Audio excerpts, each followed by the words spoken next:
Dicen que cuando excavaron en Siberia, encontraron algo que no debían. Una grabación que muchos llaman los sonidos del infierno. Imagina perforar la tierra hasta alcanzar profundidades imposibles y de pronto escuchar gritos humanos. No uno, no dos, sino miles de voces desgarradas, como si vinieran de un lugar prohibido. ¿Crees que sea posible que debajo de nosotros exista algo así?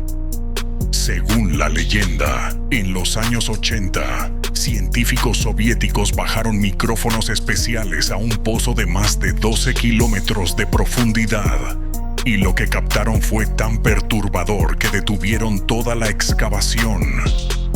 Unos lo describen como gritos de almas condenadas. Otros dicen que es solo el eco de la tierra. Pero ¿tú qué escuchas? Algunos testigos juraron que esa grabación fue escondida por años, hasta filtrarse al mundo.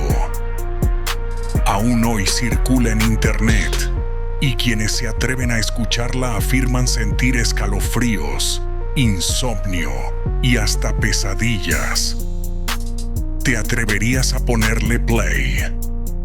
Quizá sea solo un mito, quizá un engaño bien elaborado.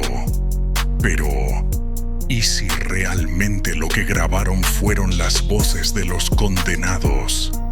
Dime, ¿tú qué opinas?